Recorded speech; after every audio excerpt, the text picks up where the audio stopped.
어제 시장에는 가장 중요한 이벤트가 하나 있었죠. 바로 240억 달러 규모의 비트코인 옵션 만기였습니다. 이게 얼마나 거대한 규모냐면 역대 최대 수준이라고 보시면 돼요. 비트코인 미결제 약정의 절반 이상이 한꺼번에 만료되는 엄청난 사건이었다는 뜻이죠. 여기에 이더리움 옵션까지 더하면 총 280억 달러 규모인데 이 정도 물량이 일시에 정리되면 시장에 어떤 일이 벌어질까요? 과거 데이터를 살펴보면 이런 대규모 만기일에는 항상 일정한 패턴이 존재했어요. 만기 직전까지는 주요 행사가 가격 부근에서 횡보하다가 만기가 지나고 나면 한쪽 방향으로 강하게 튀어오르는 경우가 많았습니다. 그렇다면 앞으로는 어떻게 흘러갈까요? 분석가들은 만기 직후 변동성이 대폭 확대될 것으로 내다보고 있습니다. 쉽게 말해서 지금까지 억눌려 있던 스프링이 이제 풀리면서 확 튀어오르거나 아니면 확 꺼질 수 있다는 얘기예요. 그리고 여기서 중요한 건 비트코인이 어느 방향으로 향하느냐에 따라 리플의 움직임도 결정된다는 겁니다. 만약 비트코인이 상승세를 탄다면 리플은 2달러 중반대까지 시원하게 치고 올라갈 가능성이 높아요. 왜냐하면 유동성 분석 결과가 그렇게 나왔거든요. 비트코인이 돌파하면 알트코인들은 더 큰 폭으로 상승하는 게 일반적인 공식입니다. 특히 리플같이 이미 상승 모멘텀을 장착한 코인들은 배율이 더 크게 작용하죠. 반대로 비트코인이 하락한다면 리플도 당연히 영향을 받겠지만 그래도 비트코인보다는 낙폭이 제한적일 거예요. 왜냐하면 지금 리플에는 비트코인에 없는 독자적인 호재들이 겹겹이 쌓여 있거든요. 바로 이 지점에서 일본과 한국에 대한 이야기가 등장합니다. 일본 금융평론가 유토카키라는 인물이 최근에 아주 중요한 발언을 내놓았어요. 일본과 한국이 블록체인 공동 프로젝트를 논의하고 있다는 건데 이게 아직 대중에 공개되진 않았지만 XRP 보유자들이 반드시 주목해야 할 사안이라고 힘주어 말했습니다. 왜냐하면 이 프로젝트의 중심에 리플이 있을 가능성이 매우 높기 때문이에요. 한번 생각해 보세요. 일본과 한국은 아시아 최대의 금융시장이잖아요. 이 두 나라가 손을 잡고 블록체인 프로젝트를 진행한다는 건 엄청난 규모의 자금과 거래량이 이동한다는 뜻입니다. 그리고 이 프로젝트의 핵심 영역이 결제와 정산 분야라는 게 포인트예요. 리플과 XRP 원장이 바로 이 분야에서 이미 독보적인 강점을 보이고 있거든요. 국경 간 송금을 빠르고 저렴하게 처리하는 게 리플의 주특기 아니겠습니까? 실제로 XRP는 한국의 주요 거래소에서 가장 활발하게 거래되는 자산 중 하나입니다. 업비트 같은 곳에서 리플 거래량이 어마어마하게 터지는 거 다들 잘 아실 겁니다. 일본에서도 리플은 매우 중요한 위상을 가진 암호화폐로 자리 잡고 있고요. 그러니까 양국을 연결하는 XRP 원장 기반 인프라가 구축된다면 이건 정말 아시아 시장의 혁신적인 변화를 불러올 수밖에 없는 구조예요. 그런데 이게 단순히 말로만 떠도는 소문이 아니라는 증거가 있습니다. 예, 카키가 밝힌 내용에 따르면 리플 프라임과 리플 커스터디 관련 새로운 규정을 발표할 계획이라고 했어요. 이런 규제 명확성은 일본 내 금융기관들이 리플을 도입하는 데 있어 엄청나게 긍정적인 영향을 줄 겁니다. 규제가 확실해지면 은행들이나 금융회사들이 안심하고 리플 기술을 채택할 수 있게 되는 거죠. 여기서 더욱 중요한 정보가 하나 더 나옵니다. 리플 측이 2024년 중반에 약속했던 10억 XRP 투자금 중에서 상당 부분을 일본과 한국 펀드에 투입하기로 결정했다는 사실입니다. 이 펀드가 어디에 쓰이냐면 첫째로 주요 기업들과 파트너십을 늘리는 데 쓰고요. 둘째로 XRPL 기반 프로젝트를 지원하는 데 사용됩니다. 셋째로 스타트업에 투자하고 넷째로 교육 프로그램을 지원하는 거예요. 이 네 가지 핵심 영역에 집중한다는 건데 이게 얼마나 체계적인 전략인지 느껴지시나요? 리플이 여기서 멈추지 않고 앞으로 수천만 달러를 추가로 투자할 의향까지 내비쳤습니다. 이건 리플이 일본과 한국 시장에 대해 얼마나 강력한 확신을 가지고 있는지를 보여주는 대목이에요. 그냥 말로만 하는 립서비스가 아니라 실제 돈을 수천만 달러씩 쏟아붓겠다는 건데 이 근거 없는 소리였으면 이렇게까지 하겠습니까? 뭔가 확실한 청사진이 있다는 증거죠. 그리고 실제로 기관들의 참여도 눈에 띄게 늘어나고 있어요. 한국의 인피니트 블록체인이라는 회사와 일본의 SBI VC 트레이드가 XRPL 검증자로 참여하기 시작했습니다. 검증자가 뭐냐면 블록체인 네트워크에서 거래를 검증하고 승인하는 역할을 맡은 주체예요. 이런 굵직한 기관들이 검증자로 들어온다는 건 네트워크의 신뢰도가 그만큼 높아진다는 뜻입니다. 지금까지 나온 정보들을 한번 쭉 정리해 볼까요? 정부 간 비공개 회담이 진행되고 있고요. 일본에서는 규제가 강화되면서 명확해지고 있습니다. 리플은 투자 펀드를 통해 실질적인 자금을 쏟아붓고 있고 검증자 참여도 증가하고 있어요. 이 모든 요소들이 단 하나의 방향을 가리키고 있습니다. 바로 아시아에서 XRP 원장의 제도적 활용이 가속화된다는 거예요. 일본과 한국이 공동 블록체인 프로젝트를 추진할 경우 리플이 선제적으로 참여하고 있으니까 지역 블록체인 도입을 주도하는 핵심 역할을 맡게 될 겁니다. 이런 상황 속에서 여러분 어떻게 대응하셔야 할까요? 제가 드리는 조언은 바로 이겁니다. 지금 당장 무리하게 레버리지를 쓰거나 올인하지 마세요. 변동성이 높은 행보장에서는 인내심을 갖는 게 제일 중요합니다. 작년 패턴을 한번 떠올려 보세요. 연초에 정점을 찍은 뒤에 한 해 동안 쭉 정체되다가 11월과 12월에 갑자기 급등했잖아요. 지금도 그 패턴이 반복될 가능성이 충분히 열려 있습니다. 그러니 조급하게 생각하지 말고 큰 그림을 보면서 대응하셔야 해요.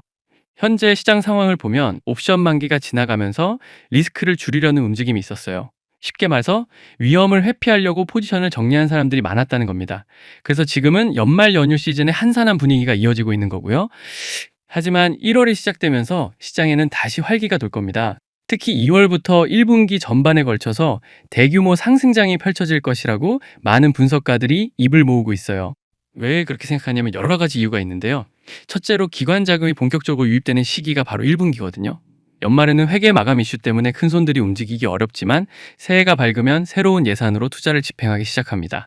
둘째로 규제 환경이 점점 명확해지고 있어요. 미국에서도 암호화폐 관련 규제가 정비되고 있고 일본이나 한국에서도 마찬가지 상황이에요. 셋째로 실사용 케이스가 계속 늘어나고 있습니다. 리플만 보더라도 국경 간 송금에서 실제로 쓰이고 있고 은행들이 테스트를 넘어서 본격적인 도입 단계에 진입하고 있어요. 이런 실질적인 사용이 늘어나면 당연히 수요도 증가하고 가격도 올라갈 수밖에 없죠. 넷째로 기술적인 진보 또한 멈추지 않고 계속되고 있습니다. XRP 원장이 대대적인 업그레이드를 진행하고 있는데 이것이 완료되면 다른 블록체인들이 감히 넘보지 못하는 영역까지 커버할 수 있게 됩니다. 특히 주목할 만한 것이 새로운 대출 프로토콜인 XLS66D예요. 이게 무엇이냐면 기존 디파이가 가진 가장 큰 문제점을 해결하는 획기적인 프로토콜입니다. 지금까지 디파이에서 돈을 빌리려면 어떻게 해야 했냐면 $100를 빌리기 위해 $150를 담보로 맡겨야 했어요. 이게 상식적으로 말이 되나요? $150가 있으면 그냥 그걸 쓰면 되지 굳이 왜 $100를 빌리겠어요? 이런 과담보 방식은 레버리지 거래를 하는 트레이더들한테는 유용할지 몰라도 실제 비즈니스나 일반 대출자한테는 비현실적입니다. 건설회사가 공사하려고 대출을 받는다든지 일반인이 집을 사려고 대출받을 때 투자금의 1.5배를 담보로 내놓을 수 있는 사람이 과연 어디 있겠어요? 그래서 현실적으로는 신용 기반의 대출이 필요한 겁니다.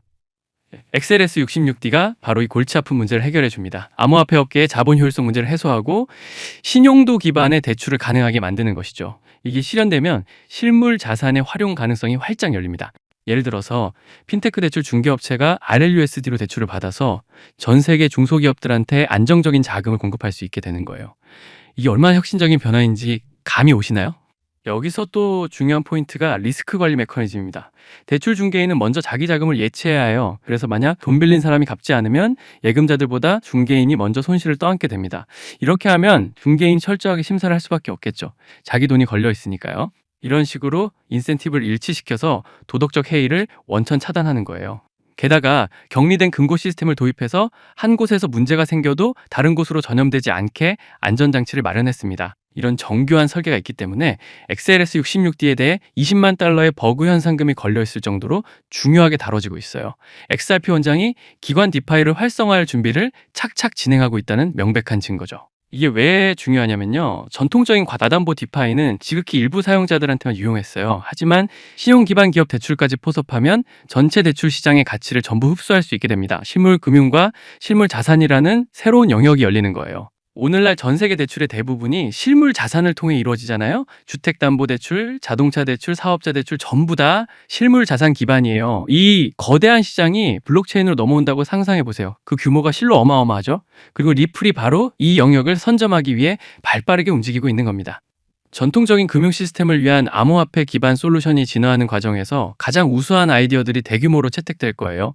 XRP 원장에서 대출과 차입 시장이 형성되면 이건 정말 판을 뒤집는 게임 체인저가 될 겁니다. 자, 그럼 다시 현재의 시장 상황으로 시선을 돌려보겠습니다.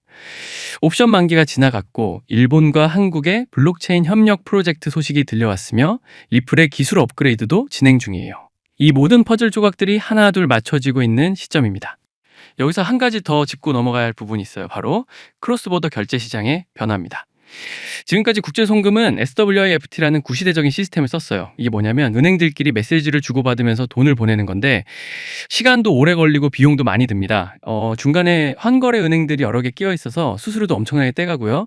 며칠씩 걸리는 건 기본이에요. 그런데 스테이블 코인이나 리플 같은 첨단 기술을 쓰면 이게 완전히 바뀝니다. 결제 시스템이 개방되고 즉시 그리고 안전하게 정산할 수 있게 되는 거예요.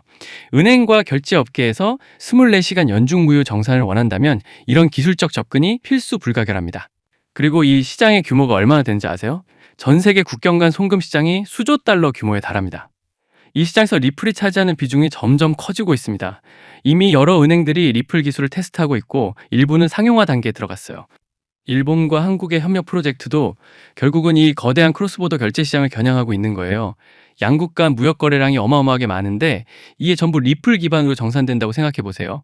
그럼 거래량이 폭발적으로 늘어날 수밖에 없고 거래량이 늘어나면 당연히 XRP에 대한 수요도 급증하겠죠. 수요가 늘어나면 가격은 올라갑니다. 이게 경제학의 기본 원리예요. 지금 우리가 목격하고 있는 건 이 모든 과정의 초입 단계인 거죠. 자, 그렇다면 여기서 실전 투자 관점으로 깊이 들어가 보겠습니다. 지금 여러분께서 리플을 보유하고 계시다면 과연 어떻게 대응하는 것이 최선일까요? 첫째, 패닉셀은 절대 금물입니다. 단기 변동성에 흔들려서 손절하는 게 제일 어리석은 짓입니다. 지금까지 설명해드린 것처럼 큰 그림은 매우 긍정적이에요. 일시적으로 가격이 빠질 수는 있지만 장기적으로는 상승 추세가 명확합니다. 둘째, 분할 매수를 적극 고려하세요. 지금 1.87달러 구간인데 만약 1.77달러까지 떨어진다면 그때 추가 매수하는 거예요. 그리고 만약 더 하락해서 1.6달러대로 간다면 거기서 또 매수하고요. 이렇게 하면 평균 단가를 낮출 수 있고 반등했을 때 수익률이 훨씬 좋아집니다. 물론 이건 여유 자금이 있을 때 이야기예요. 없는 돈을 끌어다가 투자하면 절대 안 됩니다. 셋째, 목표가를 명확하게 설정하세요. 제 생각에는 단기적으로 2달러 돌파가 첫 번째 목표가 될 것 같습니다. 2달러를 확실하게 뚫고 올라가면 그 다음은 2.5달러까지 바라보는 거죠. 만약 일본과 한국 프로젝트가 공식 발표되고 실제로 진행된다면 3달러 도달도 충분히 가능하다고 봅니다. 넷째, 리스크 관리를 철저히 하세요. 전체 포트폴리오에서 암호화폐 비중이 너무 높으면 위험해요. 적정 비중은 사람마다 다르지만 보통 10%에서 30% 정도가 적당하다고 봅니다. 나머지는 주식이나 채권, 현금 같은 안전자산에 분산 투자하시는 게 좋아요. 암호화폐는 변동성이 크기 때문에 올인하면 정신적으로 견디기 힘들어요. 다섯째, 정보를 지속적으로 업데이트하세요. 시장은 시시각각 변하거든요. 오늘 제가 말씀드린 내용도 지금 시점 기준이고 내일이면 또 새로운 뉴스가 터질 수 있어요. 일본과 한국 프로젝트 관련 공식 발표가 나오는지, 리플의 규제 소식은 어떻게 전개되는지, XLS66D 출시 일정은 언제인지 이런 것들을 계속 체크하셔야 합니다. 여섯째, 감정을 철저히 배제하세요. 투자에서 제일 위험한 적이 바로 감정이에요. 가격이 오르면 욕심이 생기고 떨어지면 공포가 엄습합니다. 이럴 때일수록 냉정하게 차트와 데이터를 봐야 해요. 제가 드린 분석도 참고만 하시고 최종 판단은 여러분이 직접 내리셔야 합니다. 자, 그럼 이제 조금 더 기술적인 측면을 살펴보도록 할까요? 주간 차트를 분석해보면 13일선과 51선의 교차 지점이 핵심 변수로 작용합니다. 13일선이 51선을 상향 돌파하려는 시도가 나타나면 주의가 필요한데 이건 단기 조정 가능성을 시사한 기술적 지표입니다. 실제로 이더리움에서 이런 신호가 감지되고 있거든요. 이더리움이 선행 지표 역할을 할 때가 많아서 이 부분은 주의 깊게 관찰해야 해요. 과거 사례를 보면 어떤 일이 있었냐면요. 이더리움이 5,000달러에서 이 800달러까지 추락한 적이 있었어요. 거의 40% 넘게 빠진 거죠. 그때 기본적 분석은 긍정적이었지만 기술적 지표가 경고 신호를 보냈던 겁니다. 만약 그때 기술적 신호를 무시했다면 40% 손실을 고스란히 감수해야 했지만 기술적 분석을 따랐다면 고점에서 매도하고 저점에서 재매수해서 수익을 극대화할 수 있었어요. 비트코인 주간 차트에서도 13일선 교차 후에 아직 큰 조정 캔들이 나타나지는 않았지만 향후 2주 이내에 하락 캔들이 출현할 가능성을 배제할 수 없습니다. 리플은 이미 교차 지점을 통과했고 현재 1.87달러 수준에서 거래되는데 추가 하락 시 1.77달러 선까지 테스트할 가능성도 있어요. 솔라나도 비슷한 패턴을 보이면서 지지선 이탈 시 115달러까지 조정받을 수 있고요. 그런데 여기서 중요한 건 장기 전망은 여전히 밝다는 점입니다. 단기적으로 변동성에 대비해야 하지만 5일선이 13일선과 51선 위로 회귀하는 시점이 오면 본격적인 상승 모멘텀이 시작될 거예요. 그때까지는 기술적 신호를 면밀히 추적하면서 포지션 관리에 집중하는 게 핵심입니다. 시장 평균 수익률을 뛰어넘으려면 기술적 분석 역량이 필수적이에요. 사실 대부분의 개인 투자자들이 손해보는 이유가 뭐냐면 기술적 분석을 등한시하거든요. 그냥 뉴스 보고 감으로 투자하는 거예요. 좋은 뉴스 나오면 사고 나쁜 뉴스 나오면 팔고. 그런데 이렇게 하면 항상 한 발 늦어요. 뉴스가 나올 때는 이미 세력들은 다 포지션 잡고 나간 다음이거든요.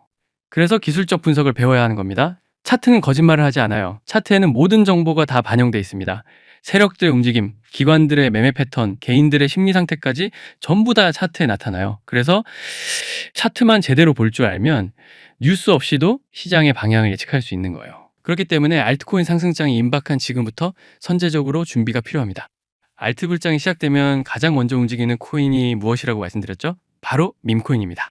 밈코인은 가장 먼저, 가장 빠르게, 그리고 가장 크게 튀어오르기 마련인데요. 실제로 요즘 트럼프 일가 측에서 가족 구성원들이 돌아가며 밈코인을 내놓고 있고 나올 때마다 대박을 터뜨리는 흐름입니다. 특히 최근 에릭 트럼프가 발행한 코인이 대성과를 거두며 거의 보증수표처럼 자리 잡았고요. 이 가족 중에서 유일하게 아직 코인을 내지 않은 인물이 한 명 있습니다. 누구일까요? 바로 배런 트럼프. 트럼프의 막내 아들 배런의 움직임이 심상치 않습니다. 이 부분을 이어서 말씀드릴 텐데요. 다들 아시다시피 블록체인 사업은 트럼프 일가의 가업입니다. 월드 리버티 파이낸셜에서 고문 역할로 자녀들이 각자 담당하는 코인들이 있습니다. 대표적으로 차남 에릭 트럼프가 SUI 코인을 맡으면서 SUI가 큰 폭의 상승을 보여줬죠. 2024년 기준 SUI는 많은 투자자들의 졸업 코인으로 이름을 올렸습니다. 연이어 신고가 랠리를 기록하며 SUI로 부자가 된 사례가 계속 나오고 있다는 점을 확인할 수 있습니다. 그렇다면 다시 주목해야 할 인물은 바로 막내 배런 트럼프입니다. 이 인물에 특히 시선을 두셔야 하는데요.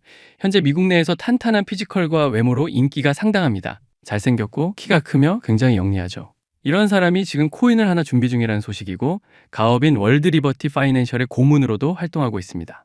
이 막내 배런이 맡게 될 코인이 무엇인지 시장에 관심이 쏠리고 있습니다. 감이 오시겠지만 트럼프 일가의 지원을 받을 코인, 특히 막내 배런 트럼프가 담당할 코인이 시장에서 거론되기 시작했습니다. 트럼프 수혜가 가능한 코인들이 이렇게 많은 가운데 월드 리버티의 본격 지원 사유까지 들어가면 정말 말도 안 되는 상승 랠리가 펼쳐질 수 있습니다. 적어도 미국발 자금은 이쪽으로 몰릴 가능성이 매우 높습니다. 그런데 우리가 기사로 널리 알려진 뒤에 뒤늦게 들어가면 당연히 늦습니다. 투자 시장이 그렇게 만만한 곳이 아니니까요.